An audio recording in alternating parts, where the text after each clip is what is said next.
뭐 대통령만 뻘짓 안 했으면 정말 40년 만에 국군이 돌아오는 시기였는데 이걸 다 놓치고 있죠 지금. 아 그래요. 우리 그 1985년 3조 호황이랑 되게 비슷해요. 3조 호황. 예, 지금 우리나라 여건이. 네. 근데 지금 일단 환율이 1,400원. 환율이 원조. 낮고요. 예, 네. 3조 중에 원조. 두 번째가 유가죠. 네.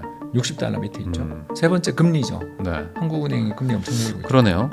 예, 그래서 거의 40년 만에 좀 대운이 왔는데 네. 요걸 이제 정치권에서 홀라당 다 차서 지금 차버리고 있는 중이죠.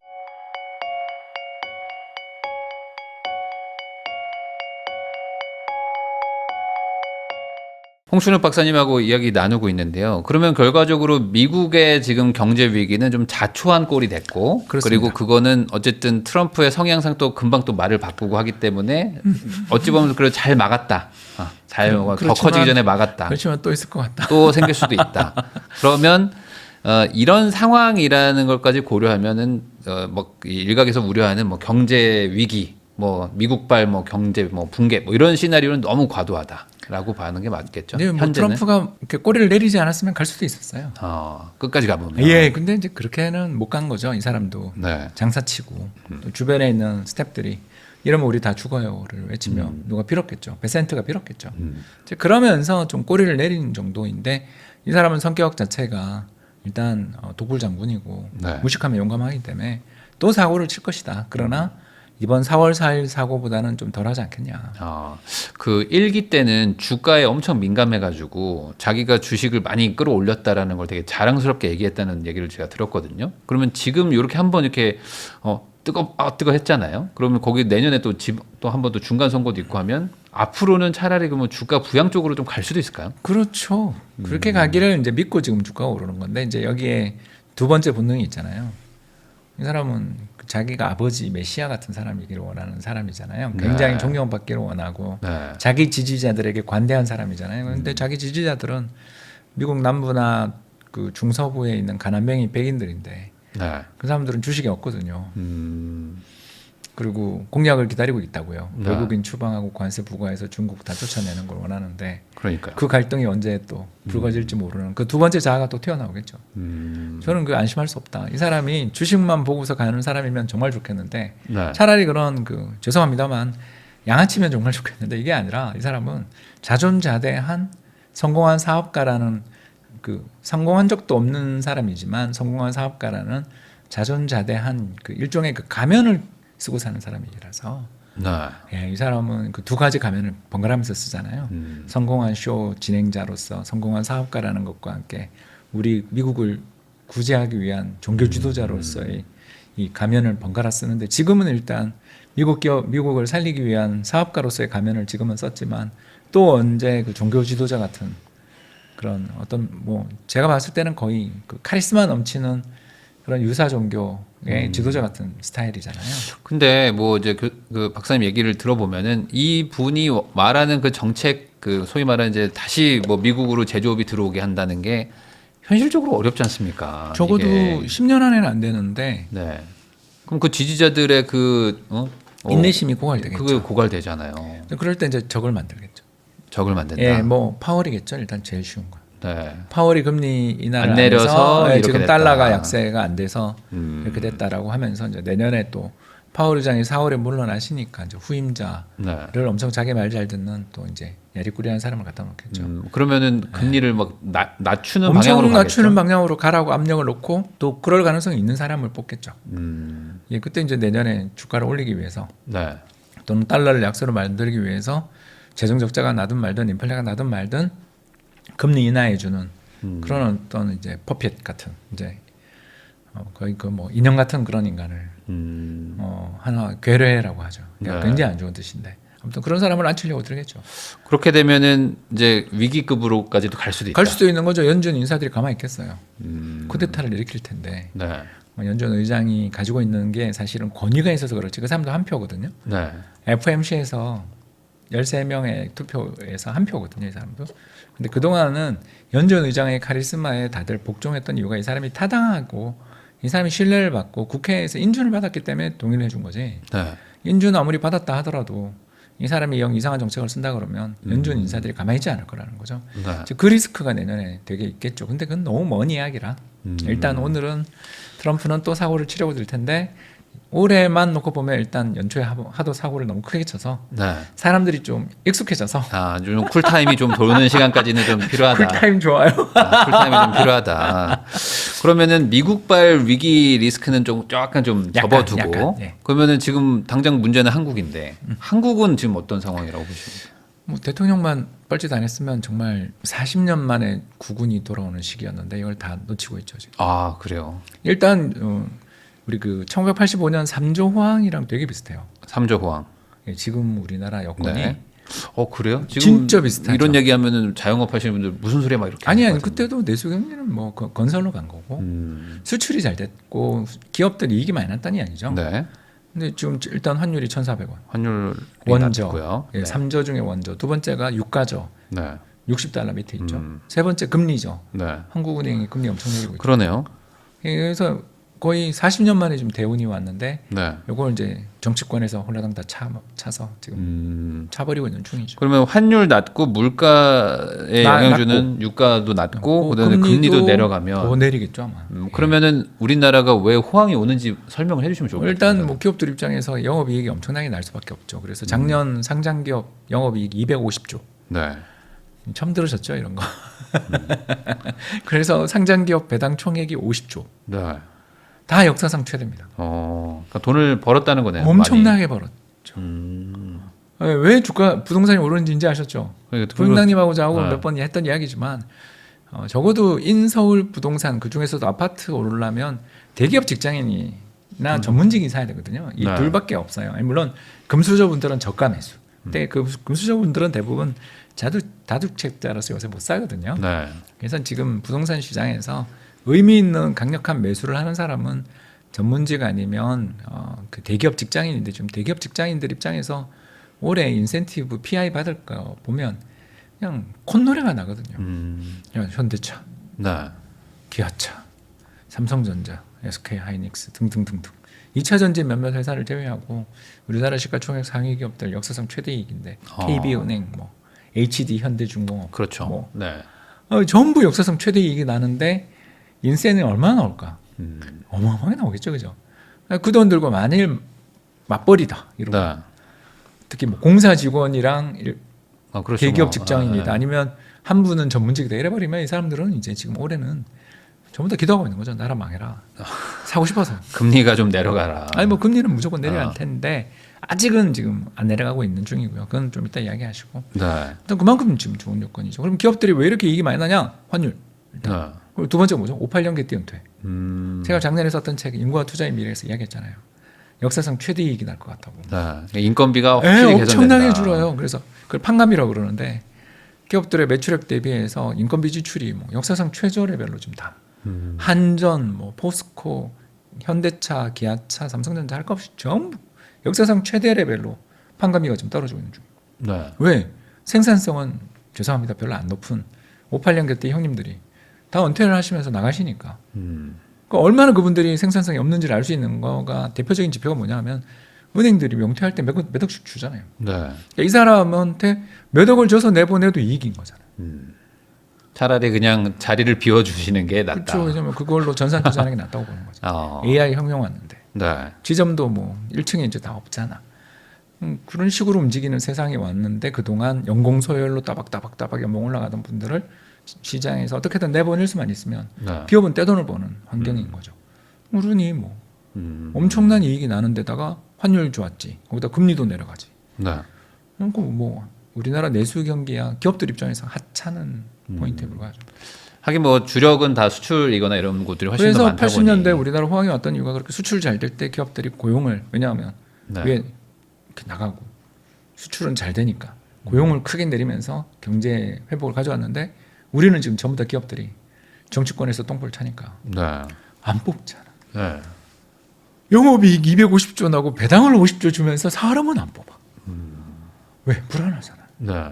그리고 각하가 새로 오시는 분이 어디에 투자해야 하는 걸 기다리고 있는 거지 지금. 그러니까 작년 말이 얼마나 끔찍한 일이 벌어졌는지를 저같이 이렇게 양당을 다 싫어하는 사람 입장에서도 네. 작년의 똥볼은 너무 정말 심한 똥볼이다. 그렇게 보여지죠. 그러면은 지금 이제 대선이 오늘 촬영일 기준으로 한 3주 정도가 채 안 남았는데 그럼 이 상황에서 어쨌든 이제 대통령은 결정이 되는 거고 그러면 뭐 다시 또 이제 5년의 임기가 시작될 텐데 그럼 하반기는 좋다고 좋아지죠. 봐야 되나요? 네. 기업들 입장에서 줄 서겠죠. 이번 대통령한테 임기 초에 줄 안 서는 우리 기업들이 어디 있습니까? 근데 이제 그 지금 뭐 저기 삼성 보세요. 하는이나 IMF 이런 거 보면 경제 전망이 되게 안 좋잖아요. 이제 그분들은 네. 보수적인 그 전망을 할 수밖에 없는 거고 네. 또 전망이라는 걸 한 방에 못 내려요. 조금씩 점진적으로 내리거든요. 네. 그렇기 때문에 그분들 입장에서는 6월에 대통령이 돼서 하는 거 보고 전망을 바꿔도 되니까. 그분들은 투자를 안 하잖아요. 네. 우리는 투자를 하는 사람이지. 그러면 생각보다 하반기는 훨씬 좀 더 좋아질 수 있다. 정상적인 정책만 쓰면. 그러니까 트럼프랑 똑같은 거네. 원래 네. 나쁘지 않았는데 한번 이렇게 똥볼을 차서 그냥 우리가 먼저 더 나쁘게 만든. 미국도 마이너스, 우리도 마이너스 이렇게. 네. 그러면 이게 어쨌든 간에 이래나 저래나 이제 대선 이후에 이제 정치권이 어쨌든 정상화가 되면 뭐 조금 더 나아질 수 있다. 일단 돈이 없으면 정부 해볼 수 있는 게 없는데 네. 돈이 많잖아요. 이거 얼마나 좋아요.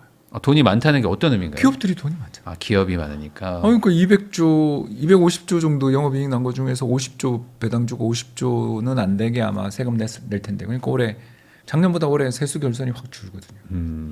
정부 재정도 좋아져요. 네. 지금 세금 부족하다고 막 얘기 나오는데 그런데 그게 이제 법인세 안 고쳐서 아직 그런 거죠. 법인세가 이제 좀 회복이 될 것이다. 그리고 또 1분기 지금 실적도 안 나쁘잖아요. 네. 벌써 지금 다 나오고 있잖아요. 1분기 실적도 안 나쁘니까. 그러니까 다들 이제 미래가 불안하니까 돈을 안 쓰고 있는 거고 그래서 경기가 나쁜 거죠. 그러니까 불황이 뭐냐 이렇게 물으면 사람들이 갑자기 검소해지는 게 불황이거든요. 네. 지금 갑자기 다 검소하잖아요. 그러니까 회사들도 좀 검소하게 지금 그렇죠. 돈을 왜냐하면 아끼고 있는 거죠. 투자 안 하죠. 지금 여기서 뻘짓 왜 해요? 네. 그 각하가 정해지고 그분 앞에서 저 이번에 사람 몇천 명 뽑아요 하면 얼마나 뽀대나고. 하긴 그때 5년간 친하게 항상 지낼 수 뽑더라고요. 있는, 네. 5년간 친하게 지낼 수 있는데. 네. 특별히 이번에 또 막 채용 또 늘리고 막 그런 걸 하잖아요. 어차피 지금 586 개띠들 회사에서 다 내보냈으니까 내보낸 중이니까 네. 사람 뽑아야 되거든요. 사람 뽑아야 되는데 작년 말부터 올해 초 사이에 노동시장이 완전히 지금 동결되잖아요. 얼음 땡이잖아요. 네. 이거가 풀리면 경기는 좋아지는 거죠. 언제 할지는 모르겠습니다. 그러면은 그 경기가 좋아지기 전에 사실 기대감만으로도 주가가 먼저 반영되는데 될 수도 있죠. 그 뭐 지금 보니까 코스피 어쨌든 뭐 전고점이라고 해야 될까? 거의 도달했더라고 다시 또 약간 그 2600 넘었어요. 단기적으로는. 그러면 더 좋아지는 거로 봐야 될까요? 결국에? 갈 수도 있죠. 뭐 코스피야 PBR 한 배 2,800까지는 열어놔야죠. 그때 되면 저도 또 리밸런싱 하겠지만. 네. 아직 조금은 남았다. 저는 작년에 12월 3일 날 주식 산 사람이잖아요. 네. 그때 자랑 한번 했잖아요. 그런 날 안 사고 주식 언제 사냐. 왜냐하면 우리나라 기업 이익이 역사상 최대라는 게 그때 다 알고 있는데 네. 그러면 PBR이 막 0.7배 8배 되는데 네. 거기서도 빠져본들 외환위기 밸류에이션이 0.7인데 10% 빠지는데 뭐가 겁나냐. 그런 거 사는 거잖아요. 그런 것처럼 이제 또 시장 밸류에이션이 바닥에서 그러니까 빠질 때 20% 빠졌을 때 오를 때는 30% 올라야 이제 정고점이잖아요. 그래서 그 짧은 시간에 주가가 30% 올랐다. 좀 팔아야죠. 저는 뭐 이제 일단 한국 주식도 뭐 매력은 별로 없다 이제. 이제는 좀 올라 버렸다. 아니 그런 것도 있지만 기업들이 바뀌겠어요. 우리나라 기업들이 250조나 벌었으면 배당 한 100조 주면 안 돼요? 근데 안 되죠. 그 배당 성향이 딱 25%잖아. 20%. 네. 그 역사적인 밸류에이션 그 저 배당 성향 100조를 벌면 20조만 배당한다. 이게 우리나라 기업들이 지금 한 30년 동안 내내 역사상 그 세계에서 제일 낮은 배당 성향, 그러니까 이익 대비 배당금이 배당 성향인데 세계에서 가장 낮은 배당 성향을 올해도 유지했죠. 왜? 대통령이 저렇게 됐는데 무슨 일이 생길지 모르는데 배당하지 말고 회사에 챙겨놔. 회장님이 그러셨겠지. 그러면은 뭐 아까 말씀하신 기대감은 어느 정도 이제 주가에 반영이 좀 됐고 그리고 이제 경기가 이제 조금 이제 좋아진다면 뭐 내수 쪽에 좀 이렇게 관련된 업종들은 앞으로 좀 좋아질 수 있는 거 아닌가요? 그럴 수도 있죠. 뭐 근데 이제 저는 이 환율에 네. 수출주 안 사고 뭘 살지. 오히려 수출을 사야 된다. 환율이 좋잖아요. 네. 트럼프가 저렇게 하는데도 환율 1,400원 잘 안 깨지잖아요. 요즘에 환율도 계속 막 내려가는 추세를 보이고 있는데. 그런데 안 떨어지잖아요. 그 왜? 아까도 이야기했잖아요. 미국이 네. 금리 4.5%인데 네. 한국 금리 이제 곧 2.5% 될 텐데 2.2가 될 2.25든 2.5가 곧 눈앞에 와 있는데 그러겠죠. 그러면 한국 투자자 입장에서는 그 미국 고금리 채권 사는 게 리스크 면에서 아무리 트럼프가 죄송합니다 개판을 치고 있지만 네. 그래도 우리보다는 미국이 더 안정적이지 않냐. 그러니까 상대 비교니까. 네. 우리는 저 위에 북한도 있고 서해 바다로 가면 중국도 있고 중국에 또 서해안에 뭐 이상한 구조물도 설치했다는데 네. 무서워서 한국은 일단 그런 기본적으로 지정학적 리스크 프리미엄이 있는 나라인데 미국 달러를 가고 싶죠. 그러니까. 그러면은 한국에서는 수출 위주의 기업들 조금 하고 나머지는 굳이 뭐 이렇게 권하고 싶진 저는 않다. 그냥 인도랑 중국이 좋아 보인다. 아, 인도와 중국이요. 싸다. 일단 중국은. 어. 그리고 인도는 모멘텀이 있다. 네. 한국은 싸지도 않고 모멘텀도 없다. 싼 시간은 좀 지났다. 쌌던 근데 시간은. 모멘텀을 받으려면 요 3조 호황을 잘 활용하는 그런 정책이 나오면 제가 수정하겠습니다만 이번에 나온 대선 후보들 경제 청년 노동 고용 공약 제가 모 신문사에서 네. 그거 좀 자문위원 하면서 한 2주 열심히 봤는데 아, 쉽지 않아요. 뭔가 방향성이 그 지금 3조 호황을 그 좀 바람을 타고 예, 가기에는 똥볼을 좀 또 어렵다. 찰 것 같습니다. 아, 그렇군요. 그러면은 그 한국의 대운이 온 건 맞았는데 아쉬웠다. 아 그래서 이번에 안 망했죠. 아, 다행히. 대통령이 그렇게 똥볼을 차도 네. 전직 대통령께서 그렇게 뭐 정말 너무 놀랐잖아요. 금융시장의 참가자들은 거의 경악했잖아요 그날. 네. 그리고 환율 보시면 알잖아요. 물론 뭐 그분을 지지하시는 분도 있겠지만 일단 그날의 금융시장 반응을 보면 전 세계 투자자들은 경악했다고요. 그런 일을 했는데도 그래도 나라가 뭐 그 뒤 백석간도에 여러 번 썼지만 아무튼 안 망했다. 네. 그리고 또 주식시장도 그날이 저점이었다. 그러면 뭐 펀더멘털이 워낙 좋아서라고밖에 말 못하는 거 아니에요? 그 회사나 기업들은 충분히 실적이 괜찮았기 그러니까 때문에 버틸 수 버텼다. 있고 또 삼성전자 자사주 매입도 계속 해주고 네. 국민연금도 또 리밸런싱 열심히 하고 있고 그런 거죠. 중국 쪽에는 그 주식만 보면 중국은 지금 기회가 좀 있다는 싸죠. 얘기죠. 굉장히 쌉니다. 대충 역사적인 평균 밸류에이션 대비 한 30% 이상 저평가된. 네. 물론 작년에는 50% 저평가했습니다. 아, 중국은 여전히 괜찮다. 아니 거기는 지금 디플레이션이 엄청 심각해서 네. 죽던 살던 일단 경기 부양을 해야 되는 입장이라서 그러니까 반대로 생각하면 주식은 하여간 죽겠다 할 때가 들어가야 되겠네요. 일단 한번 난타라도 작년 여름부터 계속 저는 네. 중국은 너무 싸기 때문에 사야 된다고 네. 몇 차례 이야기한 사람 아니겠습니까? 그 냄새가 매력적인 냄새가 나더라고요. 근데 지금 한국 주식은 약간 그 냄새 좀 빠졌다. 아 이제 그냥 뭐 무색무취 그냥 아, 이제 트레이딩 레벨이라고 네. 저희들이 부르는 그러니까 모멘텀이 생기면 또 사면 되지 뭐 정도지 뭐 그렇게 흥분할 가치는 아닌. 미국 주식도 뭐 그 정도. 예, 그 정도죠. 네. 그러니까 작년 연말이나 올해 초처럼 악취가 나는 레벨은 아닌데 그렇다고 해서 다시 뭐 뽑아 올리려니 좋아진 게 뭐가 있는데라는 질문을 해야 되는 네. 그런 거죠. 그러면 어쨌든 이제 또 대선 직전이니까 이 3조 호황을 살리려는 정책은 뭐여야 된다고 세 보세요? 가지인데 뭐 몇 번 말씀을 다 드렸던 거지만 그래도 또 새 책도 나오고 있으니까 홍보 겸해서 네. 일단 첫 번째로 이야기하고 싶은 것은 우리나라 그 교육 예산 재정을 조정할 때가 됐다. 아, 교육 예산이 한 100조 정도 되는데 이게 네. 우리나라 국가 일반 예산의 20.7%를 무작위로 여기 배정하게 법이 있어요. 이게 헌법인가 무슨 법이 예, 있죠? 법에 있어요. 네. 일반 헌법은 아닌 걸로 알고 있습니다. 네. 근데 이건 이제 박통 때 만든 건데요. 그래서 그때는 되게 필요했죠. 왜냐하면 우리가 교육 말고는 살 길이 없었으니까. 근데 이제 애들 20만 명 태어나는데 100만 명 시절에 예산을 배정하면 제가 얼마 전에 어디 뭐 초등학교 가서 6학년 학생들 교육했는데 네. 엘리베이터가 돌자마자 다 있더라고요. 그리고 그 학교 뭐, 시설이 뭐 아이패드도 주고 막 예, 뭐 너무 엄청- 좋더라고요. 네, 그리고 뭐.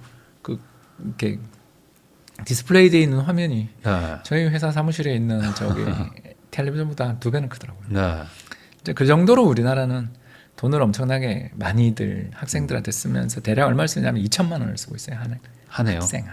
한 학생. 그 정도면 거의 대학생한테 쓰는 수준 아닌가요? 대학생 등록금 2배 네.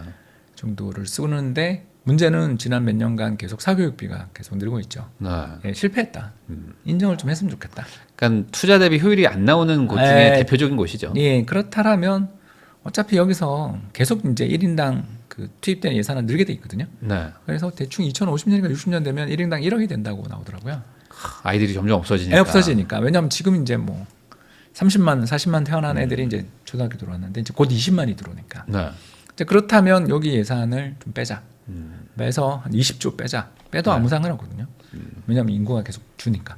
한 20조 빼서 이걸로 저출산 예산을 쓰자. 네. 그래서 애 하나 놓으면 1억씩 주자. 예를 들어서 뭐 저나 부영장님처럼 좀 부유한 집은 한 5천만 원만 주고. 그냥 주시면 안 됩니다. 아니. 그러니까 뭐라고 그러니까. 네네. 없는 집은 그럼 1억 5천 주자. 네. 그러면 이게 애 안 낳겠냐. 우리나라 경제 지금 내수가 망가지고 있는 최대의 원인이 노인들은 미래가 불확실해서 안 쓰고 젊은 세대들은 집값 올라가는 걸 보면서 절망해서 애 안 낳고 결혼 안 하고 연애도 안 하고 이러니까 내수 경기가 엉망이 된 건데 지금 나라에 돈이 절철 흘러 넘치니까 그 돈 쓰자. 그리고 두 번째 교육 예산 그러면 80조 남잖아요. 80조 네. 남은 것도 또 지금 대부분을 초중고에만 쓰고 있는데 네. 그러면 안 되거든요. 왜냐하면 우리나라 경쟁력의 핵심은 결국 대학이에요. 네. 근데 대학 등록금이 17년째 동결됐거든요. MB 정부 때 동결시켜놓고 네. 그 우리나라는 우파라면서 반시장 정책을 써요. 그래서 우리나라 교수님들 뭐 제 당장 모교의 교수님들도 그때 한때 굉장히 높은 연봉과 좋은 대우를 약속하면서 모셔왔던 교수님들 다 떠났거든요. 다시 미국으로 다 돌아가시거나 홍콩, 싱가포르 가셨어요. 네. 왜냐하면 약속이 안 지켜지니까. 왜냐하면 그 17년 동안 물가는 2배 올랐는데 등록금만 동결돼 있으니까 그 대학이 뭐 임금을 줄 수가 예, 없네요. 실소득이 절반으로 준 거죠. 거기에 호봉이 또 존재하죠. 네. 그러니까 우리가 대학에 대해서 구조조정 하자 그러는데 인센티브는 안 주고 구조조정 하라고 하면 어떻게 되냐고요. 그게 그 모든 문제. 이런 문제들을 해결하는 가장 쉬운 방법은 그 글로벌 무슨 평가 기관들 몇 개 있잖아요. 뭐 네. 타임지에서 하는 것부터 시작해서 이런 데서 각 부문이라도 어디 랭킹이 오르고 상향되는 점이 있으면 거기다가 학교마다 1조씩 준다. 그러니까 제 모교가 우리나라에서 제일 큰 대학교 재단인데 거기가 1조 5천 정도 운영하는 게 우리나라에서 제일 큰데 예를 들어서 한 1조를 10년 동안 준다 그러면 얼마 안 되는 돈이에요. 네. 왜냐하면 아까도 이야기했지만 교육 예산이 100조기 때문에. 그러니까 교육은 사실 대학도 같이 포함인데 예, 그리고 어찌 이제 보면. 예, 그리고 세 번째가 우리가 또 지방 교부금도 역시 100조 정도 되거든요. 네. 근데 이 지방 교부금의 문제가 뭐냐면 인구가 주는데 줄지 않는다. 아. 이 지방은 소멸되고 네. 지방의 인구는 줄어들고 있는데도 불구하고 역시 지방 교부금은 계속 늘고 우리가 아주 유명한 거 알잖아요. 그 군단이 어떤 모 지역인데 네. 군단이 인구는 줄었는데 공무원 숫자는 2배가 됐다. 들으셨죠? 네. 그러니까 이런 식의 구조조정 문제들이 지금 심각하다라는 걸 느끼시잖아요. 당장 지방의 그 토들이 네. 각종 개발 사업들 다 독점하면서 군의원 시원하면서 경제에 심각한 문제를 일으키고 있는데 그 돈들은 어디에 쓰이는지도 모르고 잘 알 수 없다라는 거죠. 참고로 저 경북 고령 출신입니다. 완전 지방 네. 산골 촌놈인데 그 사람 계속 주는데 지방 교부금은 줄지 않거든요. 그렇다면 이런 구조조정들이 인구에 비례해서 돈이 나간다든가 약간의 어떤 그 지출 구조 조정들을 해나갈 수만 있다면 우리나라는 지금 엄청나게 그 세 가지 대운이 왔는데 3조 호황에 베이비붐 세대 은퇴에 작년에 기업 이익 엄청나게 잘 나가지고 올해 법인세 세수가 크게 늘게 돼 있는 상황에서 미국이 중국 때려주고 있는데 네. 너무 아쉽다. 예, 이럴 때 그 연구 개발이랑 그 대학을 지원해서 연구 개발 그리고 출산 문제를 해결할 수 있는 저출산 예산 그리고 인구가 줄면서 지방 소멸 문제들이 너무나 심각하니까 네. 이 인구 소멸 문제들에 대해서 굉장히 지금 그 강력한 정부가 이번에 들어설 가능성이 있으니까 좀 그런 정부들한테 야 이거 다 쪼개져 봐야 아무 효과도 없다. 네. 이건 이제 좀 어떻게 보면 컴팩트 시티 스토리죠. 이제 일본이 15년 전에 했던 건데 2010년부터 지금 하고 있는 그 정책이죠. 니폰기 힐스 이런 거. 그래서 아다부자이 힐스 같은 거 만드는 네. 식으로 도심 재생과 그리고 시외곽에만 계속 신도시를 만드는 게 아니라 도심을 재생시키고 뭔가 클러스터를 만드는 방식으로 가자. 거기는 우리가 지원해주자. 창업을 지원해주는 방향으로 가야지. 그냥 거기 사는 사람들한테 돈 뿌려주는 건 전형적인 파퓰리즘 복지에 불과하다. 이런 것들로 정부 정책들을 쓴다면 우리 경제의 미래는 굉장히 밝죠. 왜냐하면 지금 재원이 넘칠 때 해볼 수 있으니까. 그러나 뭐 이제 이미 저는 한 절반 정도 골든타임을 놓쳤다고 보고요. 왜냐하면 지난 5년간 우리가 너무 저출산이었으니까. 네. 그죠? 더 나빠질 줄은 몰랐잖아요. 우리가. 그죠? 1.2가 0.7 될 줄 누가 알았어요? 이거 다시 1.2 만드는 것도 거의 불가능에 가까운 미션이지만 그렇게 만들어 나가다 보면 경제에 대한 미래에 대한 어떤 비관론들은 좀 사라지지 않겠냐 그렇게 봅니다. 그러니까 돈이 부족한 게 아니라 너무 비효율적으로 쓰이는 데가 너무 많다. 아, 예, 허모 후보님의 아주 그 유명한 돈이 없는 게 아니라 나라에 땡땡이만 너무 많다. 네. 그래서 이런 것들이 좀 바뀌었으면 좋겠다는 말씀이셨습니다.